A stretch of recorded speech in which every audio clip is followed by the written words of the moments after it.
Cola உருண்டை எப்படி பண்ணுறதுன்னு பார்க்கலாம். கடாயில் 1 டீஸ்பூன் சோம்பு, 1 டீஸ்பூன் கசகசா, 3 கிராம்பு போட்டு ட்ரை ரோஸ்ட் பண்ணி வச்சுக்கோங்க. அது மிக்சியில் ஆட் பண்ணிவிட்டு 2 கைப்பிடி அளவு இல்லைனா ஒரு சின்ன கப் பொட்டுக்கடலை, 4 பீஸ் தேங்காய், ஒரு 10, 15 சின்ன வெங்காயம், அப்புறம் 1 டீஸ்பூன் சால்ட்டு, 1/2 டீஸ்பூன் மஞ்சள் பொடி, இஞ்சியும் பூடும் இருந்தால் அப்படியே போட்டுக்கோங்க. நான் பேஸ்ட் ஃப்ரெஷ்ஷாக அரைச்சி வச்சனால நான் 1 டீஸ்பூன் சேர்த்துக்கிறேன்.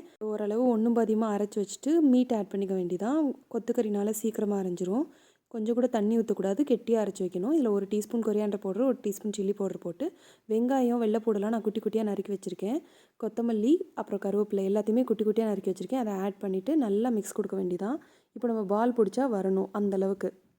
திக்கான கோகோனட் மில்க் ரெடி பண்ணிவிட்டு ரைஸ் வந்து 2 கப் சீரக சம்பா எடுத்திருக்கேன்.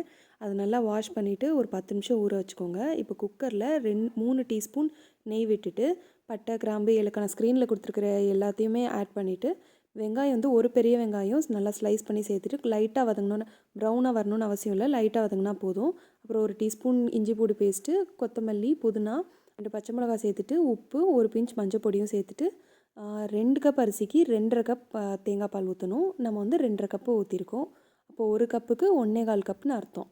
அதோட ரைஸ் சேர்த்துட்டு லைட்டாக ஒரு மிக்ஸ் கொடுத்துட்டு நம்ம க்ளோஸ் பண்ணிட வேண்டியதான். ஒரு 5 மினிட்ஸ் ஒன்று வேகணும், இல்லைனா ஒரு விசில் வர்ற வரைக்கும் வேகணும், அவ்வளோதான்.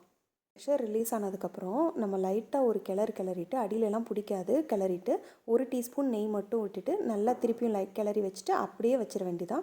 சூடாக இருக்கும் போதே நெய் ஊற்றிடணும். நம்ம கோலா உருண்டைக்கு உருண்டை பிடிச்சிட்ருக்கோம். இந்த மாதிரி கெட்டியாக இருந்தால் தான் எண்ணெயில் போட்டோன்னா பிரியாமல் இருக்கும்.